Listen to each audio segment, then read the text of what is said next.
बच्चों, कैसे हो आप सभी बच्चों। आज की इस वीडियो के अंदर मैं आप लोगों के लिए जो हमारी डिसोल्यूशन की सीरीज चल रही थी उसको कंटिन्यू करने जा रहा हूँ। तो आई होप आप सभी ने प्रीवियस वीडियोस को देख लिया होगा और उस वीडियो में जो मैंने बात करी थी आपको, पिछले 2 वीडियो में मैंने आपको बताया था डिसोल्यूशन क्या होता है और कैसे होता है। और हमने प्रीवियस वीडियोस के अंदर बात करी थी कि एसेट्स और लायबिलिटीज को बैलेंस शीट में जो होते हैं उनको ट्रांसफर हम कैसे करते हैं और किन किन एसेट और लायबिलिटीज को ट्रांसफर करना चाहिए। आज की इस वीडियो में मैं बात करूंगा कि बैलेंस शीट के अंदर जो हमारे रिजर्व्स होते हैं उन रिजर्व्स को हम कैसे डील करेंगे। ठीक है बच्चों, तो सबसे पहला टॉपिक आज हमारा होने जा रहा है WCR और दूसरा टॉपिक मैं कराऊंगा इसी में इन्वेस्टमेंट फ्लक्चुएशन रिजर्व। ठीक है, आइए चलते हैं फटाफट से देख लेते हैं। तो सबसे पहले मैं बात करता हूं वर्कमैन कंपनसेशन रिजर्व की। ठीक है, तो अब हम बात करते हैं यहां पे वर्कमैन कंपनसेशन रिजर्व्स की। वर्कमैन कंपनसेशन रिजर्व्स, थोड़ा सा हाथ स्लो चल रहा, पता नहीं क्या हो रहा है आज। ठीक है, वर्कमैन कंपनसेशन रिजर्व का क्या मतलब है बच्चों। वर्कमैन कंपनसेशन रिजर्व का क्या मतलब है, मैं मानता हूं कि आप सभी ने ऑलरेडी पढ़ रखा होगा ये एडमिशन रिटायरमेंट में, बट नहीं पता तो फिर भी बता देता हूं। जैसे कंपनीज के अंदर क्या होता है, बहुत सारे एम्प्लॉय काम करते हैं और उन एम्प्लॉयज के साथ कोई दुर्घटना ना ग्रस्त हो जाए। लेट सपोज जैसे फैक्ट्री की बात करते हैं, जब कोई एम्प्लॉय काम कर रहा होता है फैक्ट्री में, किसी गलती की वजह से उसका हाथ कट गया, टांग टूट गया या कोई अदर इंसिडेंट्स हो गया जिसकी वजह से उसको नुकसान हो सकता है, तो कंपनी के ओनर क्या करते हैं, एक फंड बनाते हैं जिसका नाम होता है वर्कमैन कंपनसेशन फंड या वर्कमैन कंपनसेशन रिजर्व्स। ठीक है, तो कुछ पैसा हम क्या करते हैं उस कंपनी के प्रॉफिट में से फंड में या वर्कमैन कंपनसेशन रिजर्व में ट्रांसफर करते चले जाते हैं। अगर किसी एम्प्लॉय के साथ कोई हैपनिंग हो जाती है तो उस अमाउंट में से, मतलब वर्कमैन कंपनसेशन फंड या रिजर्व में से निकाल के पैसा एम्प्लॉय को दे दिया जाए ताकि कंपनी पे अचानक से कोई बर्डन ना आए। तो ऐसे रिजर्व्स को बोलते हैं वर्कमैन कंपनसेशन रिजर्व। अब आपको पता है ये रिजर्व क्या है कंपनी के लिए, दिस इज द लायबिलिटी। क्यों? क्योंकि देना है। अगर नहीं हैपनिंग होगा तो क्या होगा, फिर तो बल्ले बल्ले है, कंपनी के लिए क्या होगा, फायदा। तो कंपनी इस रिजर्व्स को पार्टनर्स को बांट देगी अगर कोई भी इंसिडेंस नहीं हुआ तो। अगर इंसिडेंस होगा तो क्या करेगी कंपनी इसको डिस्ट्रीब्यूट नहीं करेगी। कंपनी पहले उस लायबिलिटी की पेमेंट करेगी, अगर कुछ बच जाएगा तो पार्टनर्स फिर इसको अपने आप में डिस्ट्रीब्यूट कर लेंगे। मेरी बात को ध्यान से सुनना, कंपनसेशन रिजर्व क्या है, लायबिलिटी है। अगर कंपनी के अगेंस्ट कोई लायबिलिटी नहीं है तो बढ़ जाएगा पार्टनर्स को। ठीक है, अगर कंपनी के अगेंस्ट कोई लायबिलिटी है तो पहले उस लायबिलिटी को एडजस्ट किया जाएगा, फिर उस रिजर्व को डिस्ट्रीब्यूट किया जाएगा पार्टनर्स के बीच में। तो इसमें डिफरेंट केसेस आ सकते हैं। एग्जाम में मैं कोई केस रटवा नहीं रहा, जस्ट फॉर एक्सप्लेनेशन के लिए इन केस को करते हैं। ठीक है, जैसा कि आपको स्क्रीन पे बच्चों दिख रहा होगा इलस्ट्रेशन 4। स्क्रीन पे मेरे को क्या दिख रहा है, इलस्ट्रेशन 4। और इस इलस्ट्रेशन में बात की गई कि शिव एंड मोहन क्या है, 2 पार्टनर है। मैं इस इलस्ट्रेशन की हेल्प से ही आपके कॉन्सेप्ट को कवर कर दूंगा। Shiv and Mohan are 2 partner, profit sharing ratio कितना है, 3:2। तो यहाँ पे हम बात करते हैं कि हमारे पास एक है पार्टनर शिव और दूसरा पार्टनर है मोहन और इनका रेशियो है 3:2। ठीक है, आपको जर्नल एंट्री पास करनी है at the time of dissolution of partnership. हम अपने बिजनेस को बंद करने जा रहे हैं और हमारी बैलेंस शीट में WCR है। ठीक है, हमारी बैलेंस शीट में क्या है, WCR है। अभी हम बात करते हैं यहाँ पे हमारा केस 1 की। केस 1 क्या है, हमारे पास हमें क्वेश्चन दे रखा है और बैलेंस शीट दे रखी है और उस बैलेंस शीट के अंदर ये हमारी बैलेंस शीट है और यहाँ पे वर्कमैन कंपनसेशन रिजर्व हमें दे रखा है 75,000 का। हमें कोई इंफॉर्मेशन नहीं दे रखी, सिर्फ क्या दे रखी है, वर्कमैन कंपनसेशन रिजर्व दे रखा है। कितने का दे रखा है, 75,000 रुपए का। और कोई इंफॉर्मेशन नहीं बताई गई है कि हमारे अगेंस्ट कोई लायबिलिटी है या नहीं है, तो हम एज्यूम करेंगे देयर इज नो लायबिलिटी। ठीक है, तो अब आप क्या करोगे, अभी मैंने आपको बताया अगर कोई लायबिलिटी नहीं है तो पार्टनर्स को बांट दो। पार्टनर्स को बांट तो दोगे, लेकिन कौन से रेशियो में, जो उनका प्रॉफिट शेयरिंग रेशियो है उसमें, सिंपल। तो अगर रिजर्व पार्टनर को बांटेंगे तो क्या करेंगे, रिजर्व का बैलेंस क्रेडिट होता है, पार्टनर्स को बटेगा तो कर देंगे डेबिट और पार्टनर्स के कैपिटल को कर देंगे क्रेडिट। ठीक है, अगर हम फिक्स कैपिटल अकाउंट बनाते तो कहां चला जाएगा, करेंट अकाउंट में। ठीक है, तो यहाँ पे हमारी एंट्री क्या हो जाएगी, यहाँ पे हमारी एंट्री हो जाएगी WCR अकाउंट डेबिट कितना, 75,000 और 2 शिव और 2 मोहन्स कैपिटल अकाउंट और शिव्स कैपिटल अकाउंट। कौन से रेशियो में, 3:2 के रेशियो में। आपको पता है 75,000 को आप 3:2 के रेशियो में बांटोगे, 75,000 को आप किसमें बांटोगे 2/5 में, ठीक है। तो ये कितना हो गया 15 या 45 और 15 दूनी 30, मतलब 75,000 को हमने बांट दिया 45 और 30,000 में। तो ये हमारा केस 1 कंप्लीट हो गया, जहां पर क्या है बैलेंस शीट के अंदर अगर हमारे पास लायबिलिटी में रिजर्व दे रखा है और कोई इंफॉर्मेशन नहीं है तो पार्टनर्स को डिस्ट्रीब्यूट होगा ये रिजर्व, रियलाइजेशन अकाउंट में इसकी कहीं भी कोई ट्रीटमेंट नहीं होगी। आई होप आपको पॉइंट समझ में आ गया होगा। केस अब हम देखते हैं केस नंबर 2। केस नंबर 2 क्या हो सकता है, लेट सपोज आपके पास बैलेंस शीट दे रखी है और इस बैलेंस शीट के अंदर आपके पास जो WCR है वो दे रखा है आपके पास 60,000 का, आपके पास WCR कितने का दे रखा है 60,000 का, और नीचे एडजस्टमेंट दे रखी है और उस एडजस्टमेंट में आपको बोला है कि हमारी जो लायबिलिटी है क्लेम फॉर WCR वो कितना है, वो दे रखा है 35,000। कितना क्लेम दे रखा है 35,000। आपकी बैलेंस शीट में रिजर्व है 60,000 का, लेकिन एम्प्लॉय को चोट लग गई जिसकी वजह से हमें 35,000 रुपए का क्लेम देना पड़ रहा है। तो 60 में से 35 तो एम्प्लॉय को चले जाएंगे, बच कितना जाएगा, बचा हुआ अमाउंट जो हमारा 25,000 है वो पार्टनर्स को डिस्ट्रीब्यूट हम कर देंगे, ठीक है। तो जब हम इसको डिस्ट्रीब्यूट करेंगे तो उसकी आपको एंट्री यहां पे करनी पड़ेगी। अब इसको थोड़ा सा ध्यान देना आपको। सबसे पहले क्या ध्यान देना है, पहला पॉइंट, रिजर्व में से जितना अमाउंट क्लेम का है, रिजर्व में से जितना अमाउंट क्लेम का है उतना का उतना अमाउंट चला जाएगा आपके रियलाइजेशन अकाउंट में। क्यों, क्योंकि आपके लिए लायबिलिटी क्रिएट, उतना अमाउंट आपका लायबिलिटी हो गया। इस रिजर्व में से 35,000 की आपकी लायबिलिटी हो गई और लायबिलिटी को खत्म करने के लिए हमें रियलाइजेशन में डालना पड़ेगा।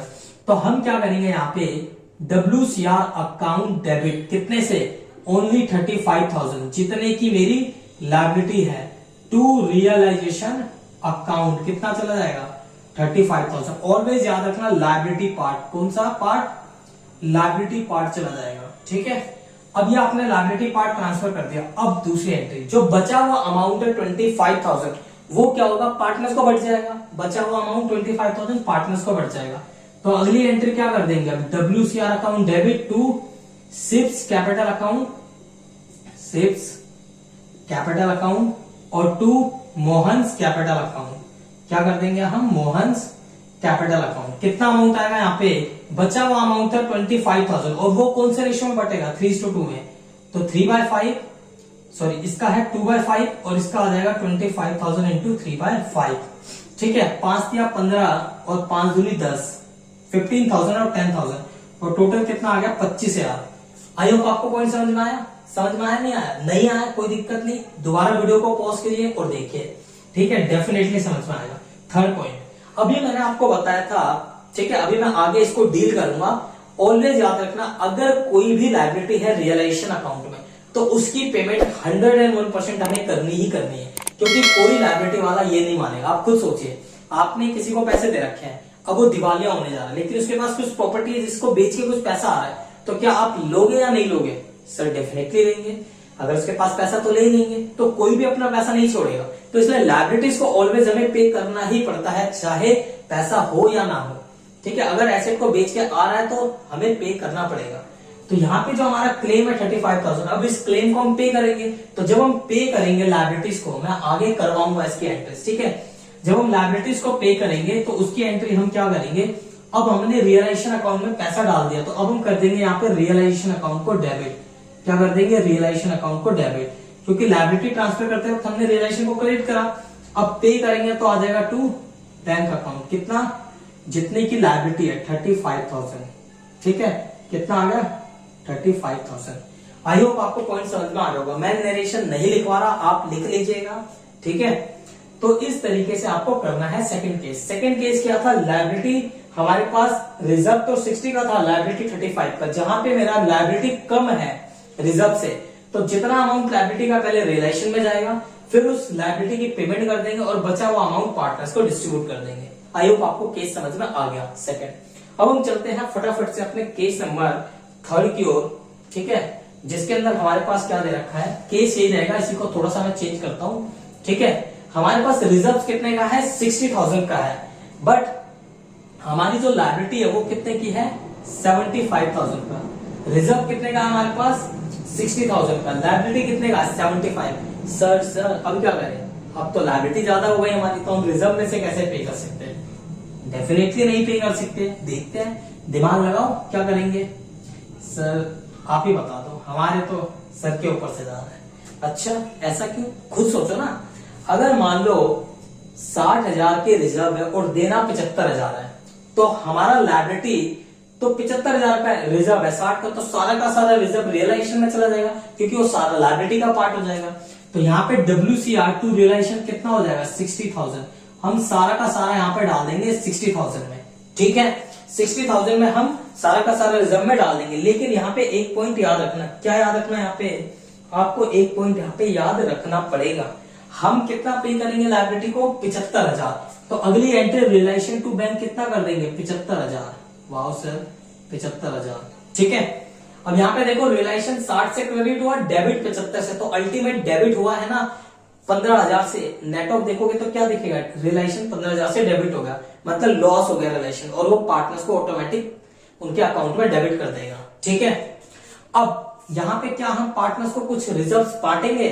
आप बताओ, क्या यहाँ पे कुछ अमाउंट पार्टनर्स को बटेगा या नहीं बटेगा? सर कुछ बचा ही नहीं तो बटेगा क्या?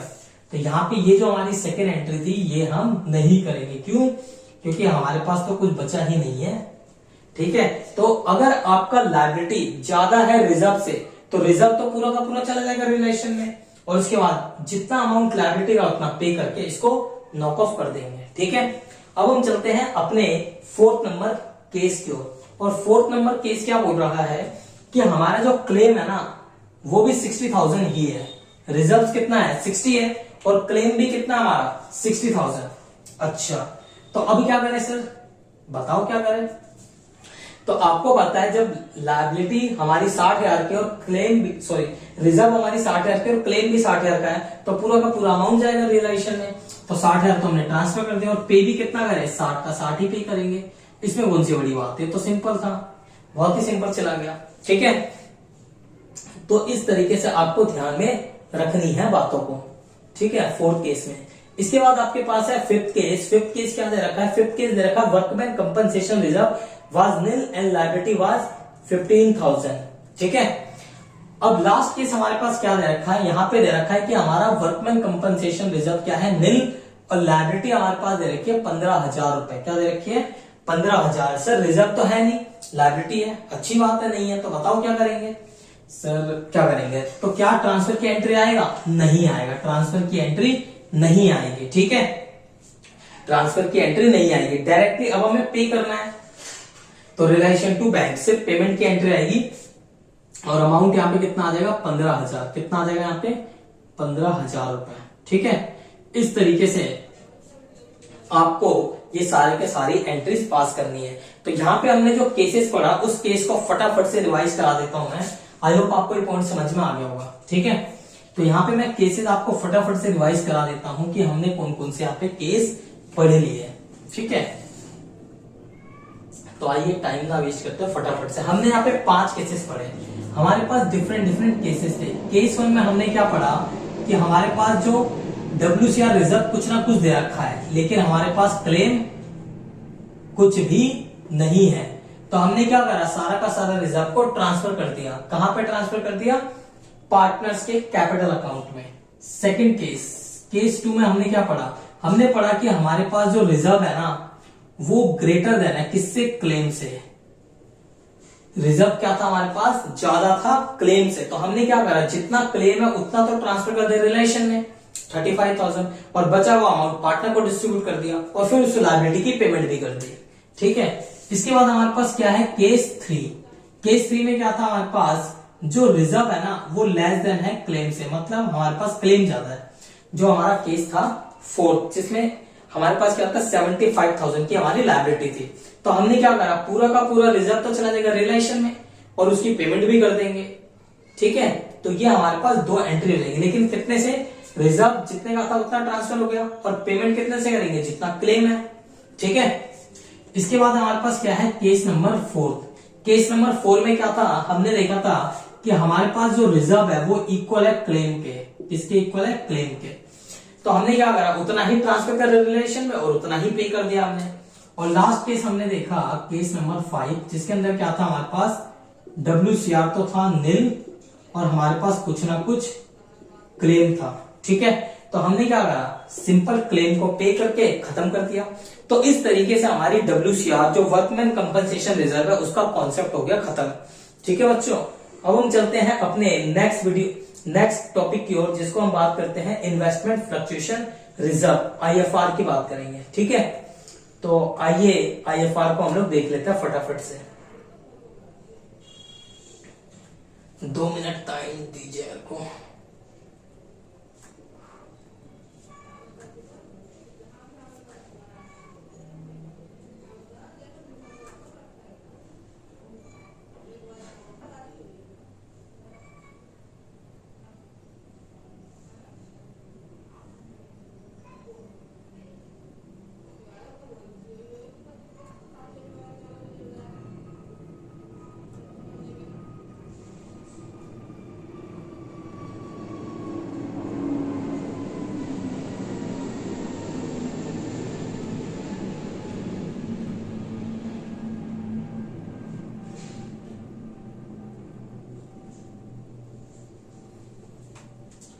ठीक है बच्चों, तो मैंने आपको प्रीवियस वीडियोस के अंदर IFR के टॉपिक्स बता दिए थे।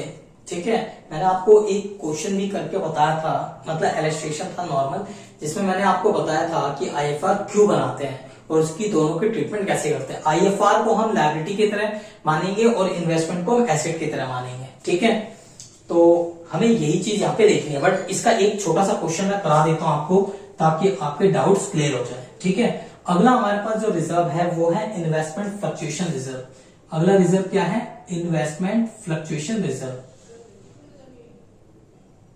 इन्वेस्टमेंट फ्लक्चुएशन रिजर्व, जिसको हम शॉर्ट में क्या बोलते हैं, IFR। ठीक है, IFR। तो यहां पे जो क्वेश्चन आएगा वो कुछ इस तरीके से आएगा कि आपके पास बैलेंस शीट होगी और आपके पास इन्वेस्टमेंट होगी। इन्वेस्टमेंट आपके पास है लेट सपोज 1 लाख रुपए की, और इधर आपने IFR बना रखा है 50,000 का। कितने का बना रखा है, 50,000 का। ठीक है, और नीचे कुछ एडजस्टमेंट वो आपको दे सकता है कि इन्वेस्टमेंट की जो बुक वैल्यू है, इन्वेस्टमेंट की मार्केट वैल्यू जो है, सॉरी मार्केट वैल्यू वो कितनी है, वो है यहाँ पे मान लीजिए 70,000 रुपए। ठीक है, या फिर बोल सकता है कि investment taken by partner for इतना, कुछ भी हो। IFR के केस में कुछ भी हो, चाहे हम कितने पे ही इन्वेस्टमेंट को क्यों ना बेचे, आपकी ट्रीटमेंट सिर्फ एक ही होगी। क्या होगी आपकी ट्रीटमेंट, सिर्फ एक। इन्वेस्टमेंट को हम एसेट की तरह ट्रांसफर करेंगे, तो उसकी एंट्री क्या होगी आपको पता ही है। एसेट ट्रांसफर करने की हम क्या करते हैं, realisation account debit to investment account, to investment account. कितना, 1 लाख रुपए हम इन्वेस्टमेंट को एसेट की तरह ट्रांसफर कर देंगे। दूसरा, हम IFR को लायबिलिटी की तरह ट्रांसफर करेंगे, तो इसकी एंट्री क्या हो जाएगी हमारी, IFR account debit to realisation account. IFR debit to realisation account, कितना, 50,000 रुपए। ठीक, अगर क्वेश्चन में आपको मार्केट वैल्यू दे रखा है और कुछ बोला ही नहीं है कि हमने इसको बेचा है, इन्वेस्टमेंट को नहीं बेचा, तो मार्केट वैल्यू किसी भी एसेट के लिए अगर आ जाता है तो आपको यही एज्यूम करना है कि हमने इसको बेच दिया, क्योंकि मार्केट वैल्यू का मतलब है उतने में वो बिकेगा ही बिकेगा। तो हमारी इन्वेस्टमेंट कितने की बिक रही है, 70,000 की। तो एसेट को बेचने की एंट्री में अभी आपको आगे कराऊंगा। तो एसेट बेचने की एंट्री क्या हो जाएगी यहाँ पे, bank account debit to realisation account. ठीक है, यहाँ पे क्या हो जाएगी आपकी, bank account debit to realisation account. कितना आ जाएगा यहाँ पे आपका, 70,000 रुपए, जितने में आपने एसेट को बेचा।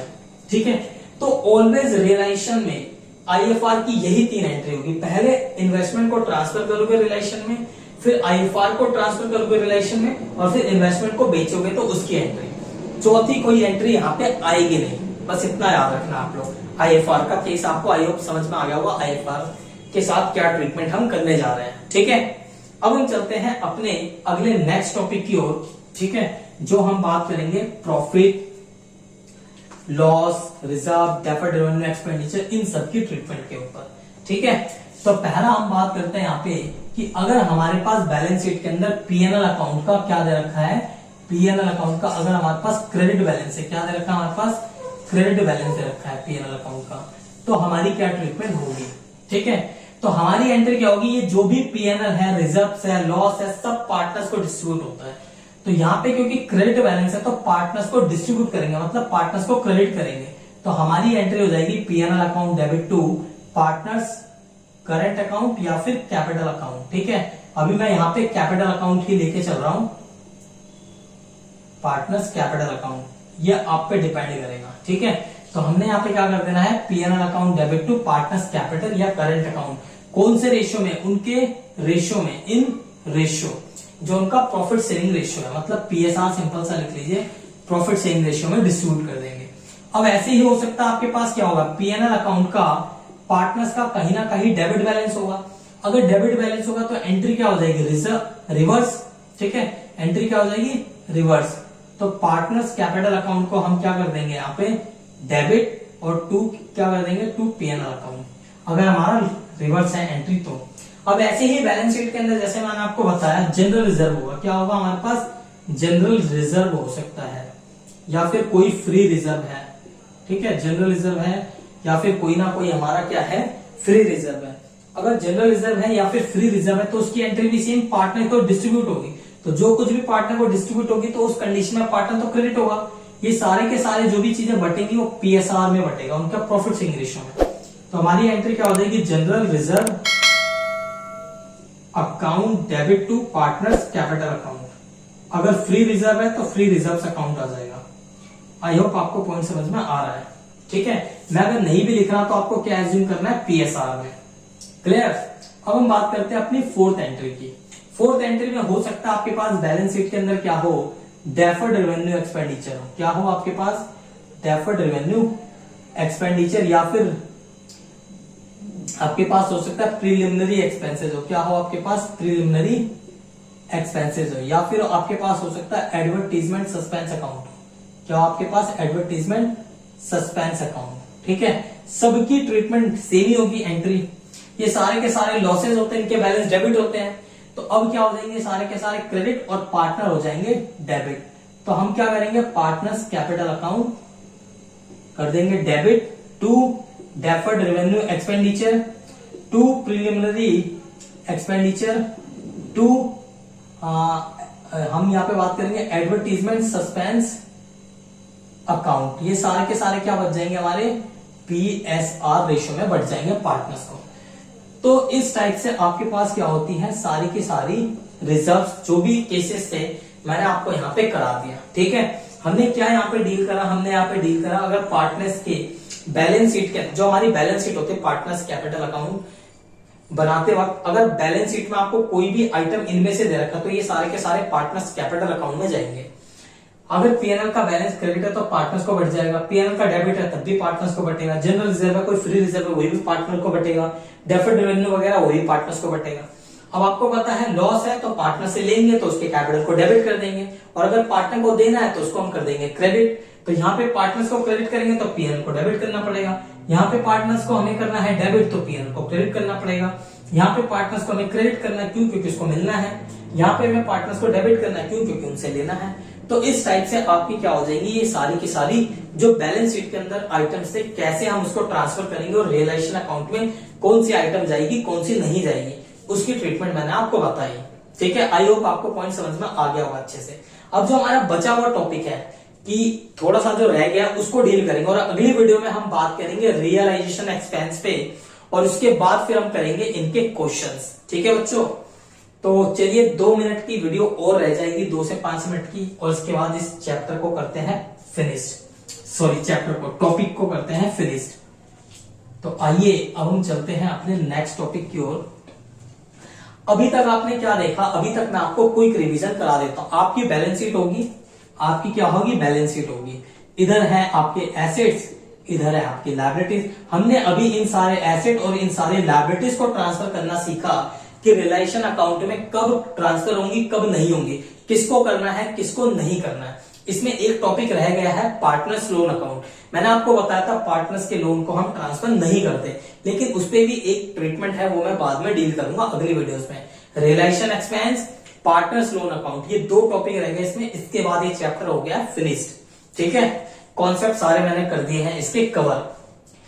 तो हमने सारा का सारा ट्रांसफर करा। अब मैंने आपको थर्ड स्टेप बताया था इन एसेट को, लायबिलिटीज को, रिजर्व्स को, सबको ट्रांसफर करने के बाद अब हम क्या करेंगे, इन एसेट्स को बेचेंगे मार्केट में और वहां से जो पैसा आएगा पार्टनर्स को पे कर देंगे, ठीक है, बाहर वालों को पे कर देंगे। तो इन सब की हम ट्रीटमेंट अब हम सीखेंगे, ठीक है। तो यहाँ पे अब हम बात करते हैं कि हमने एसेट ट्रांसफर कर दिया, हमने लायबिलिटी ट्रांसफर कर दिया। अब हमारी एंट्री क्या हो जाएगी, अब हमारी एंट्री हो जाएगी सेल ऑफ एसेट्स, ठीक है। जब हम एसेट्स को बेचेंगे तो दो तरीके से बेच सकते हैं, या तो पार्टनर आपका बोलेगा कि मेरे को एसेट दे दो यार, मैं ही लेके जा रहा हूं, या फिर आप किसी थर्ड पार्टी को बेचोगे, ठीक है। तो asset taken by partner, assets taken by partner. अगर कोई पार्टनर एसेट लेके जाएगा तो आप उसकी एंट्री क्या करोगे, आपको पता है पार्टनर से पैसे लेने, तो पार्टनर्स को आप कर दोगे डेबिट, है ना। तो पार्टनर्स कैपिटल अकाउंट डेबिट, जो भी होगा XYZ है तो XYZ टू रियलाइजेशन अकाउंट। अब यहाँ पे रियलाइजेशन अकाउंट हमने क्यों करा क्रेडिट, क्योंकि आपने जब एसेट ट्रांसफर करा तो रिलेशन को उस टाइम पे क्या करा आपने, डेबिट। अब एसेट वापिस जा रहा है रिलेशन से तो क्या हो जाएगा, रिलेशन क्रेडिट, ठीक है। अब इसी तरीके से हो सकता है asset taken by third party, कोई थर्ड पार्टी आपको लेके जा रही है इन कैश, ठीक है। अगर आपका कैश में लेके जा रही है या फिर बैंक में पैसा लेके जा रही है बैंक के थ्रू, तो आपकी एंट्री क्या हो जाएगी, कैश या फिर bank account debit to realisation account. अगर आप कैश में बेच रहे हो एसेट तो आपकी एंट्री क्या होगी, कैश या bank account debit to realisation account. I hope आपको पॉइंट समझ में आ गया होगा, ठीक है। और इसमें एक थर्ड केस ये होता है कि कभी कभी ना एसेट्स लेके जाते हैं creditor, asset taken by creditors. Creditors बोलते हैं यार आप मेरे को पैसे मत दो, ठीक है, आप मेरे को पैसे मत दो, मैं आपका ये एसेट लेके चला जाता हूँ, ठीक है, मैं आपका ये एसेट लेके चला जाता हूँ फुल एंड फाइनल सेटलमेंट में या जो भी है। तो जब भी कोई क्रेडिटर एसेट लेके जाएगा तो हम उसकी कोई भी एंट्री रिकॉर्ड नहीं करेंगे, no entry to be recorded. क्यों नहीं करेंगे, क्योंकि जो इसकी एंट्री हो जाएगी गाइस वो हो जाएगी realization account debit to realisation account. क्योंकि जब एसेट जाएगा तो एसेट के लिए भी रिलेशन यूज करेंगे क्रेडिट, ठीक है, और लायबिलिटी जब जाएगा तो उसके लिए भी रिलेशन डेबिट करेंगे, ठीक है। क्योंकि यहाँ पे लेट सपोज मान लेते हैं अगर पार्टनर लेके जा रहा है तो अगर एसेट बिका तो हम एंट्री क्या करेंगे, हम यहाँ पे एंट्री कर सकते हैं, लेट सपोज मान लेते हैं बैंक टू रिलेशन, ठीक है। और इसी तरीके से लायबिलिटी अगर पे हो रही है तो हमारी एंट्री हो जाएगी रिलेशन टू बैंक। तो यहाँ से ये भी कैंसिल, यहाँ से ये भी कैंसिल, क्या हम कोई एंट्री करेंगे, ठीक है, यहाँ पे कोई एंट्री नहीं होगी। तो इसीलिए यहाँ पे no entry to be recorded, ठीक। तो यहाँ पे हमें कोई एंट्री करने की जरूरत नहीं है, यहाँ पे रिलेशन टू रिलेशन हो जाता है जिसकी वजह से हमारी कोई एंट्री रिकॉर्ड नहीं होती है। आई होप आपको पॉइंट समझ में आ गया होगा। तो अब हम बात करते हैं यहाँ पे कि हमारे एसेट या तो कोई पार्टनर ले जाएगा या किसी थर्ड पार्टी को बेच देंगे या कोई क्रेडिटर बोलेगा ले जाने के लिए, तो हम ये एंट्री करेंगे। अब सेम कंडीशन हमारे साथ क्या हो सकती है, लायबिलिटी के साथ भी हो सकती है। लायबिलिटी के साथ क्या हो सकती है, payment of liability, payment of liabilities, ठीक है। अब हमने इन एसेट को बेचा, वहां से जो पैसा आया उन पैसे से हम क्या करेंगे, हम अपनी लायबिलिटी की पेमेंट करेंगे। तो जब हम लायबिलिटी की पेमेंट करेंगे तो लायबिलिटी की पेमेंट करते वक्त हम क्या करेंगे, same liabilities paid by partners. Partner बोलता है कि भाई मैं पे कर देता हूं ना लायबिलिटी की, क्या दिक्कत है, कंपनी की तरफ से मैं पे कर देता हूं।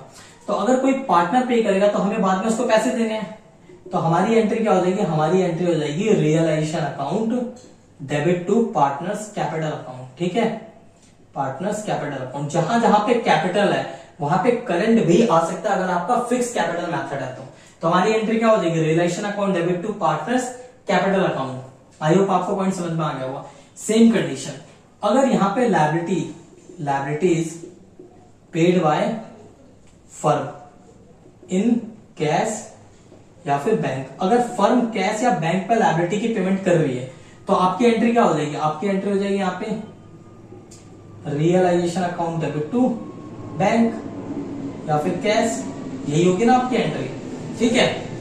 और यहाँ पे सेम लायबिलिटी, क्योंकि किसी पार्टनर ने एसेट टेक ओवर कर लिया तो उसके लिए हम कोई एंट्री करेंगे ही नहीं, ठीक है। तो यहाँ पे भी आपकी 3 एंट्री हो सकती है, तो हम बेसिकली 2 ही बोलेंगे क्योंकि एक तो यही कवर कर चुके हैं। तो लायबिलिटी अगर पार्टनर पे करा तो रिलेशन टू पार्टनर, अगर लायबिलिटी हमने कैश या बैंक के थ्रू पे करी तो रिलेशन टू कैश या बैंक अकाउंट। तो हमने एसेट को भी पे कर दिया, हमने लायबिलिटी को भी पे कर दिया, ठीक है। अब होगा क्या यहाँ पे, अब जो हमारी थर्ड टाइप की यहाँ पे एंट्री होती है, आई होप ये एंट्रीज आपको समझ में आ गई होंगी, ठीक है। अब जो हमारे पास थर्ड टाइप की एंट्री होती है वो होती है जब हम बिजनेस को, ठीक है, बेचते हैं या लायबिलिटी की पेमेंट करते हैं, तो उस टाइम पे हम कुछ ना कुछ अपने ब्रोकर्स को हायर करते हैं और बदले में हम उनको देते हैं कमीशन, ठीक है। और इस टाइप के खर्चे, मतलब एसेट लायबिलिटी को बेचने के लिए बहुत सारे काम करने पड़ते हैं, तो हमारे कुछ खर्चे होते हैं जिनको बोलते हैं रियलाइजेशन एक्सपेंसेस, ठीक है, रियलाइजेशन एक्सपेंसेस। तो रियलाइजेशन एक्सपेंसेस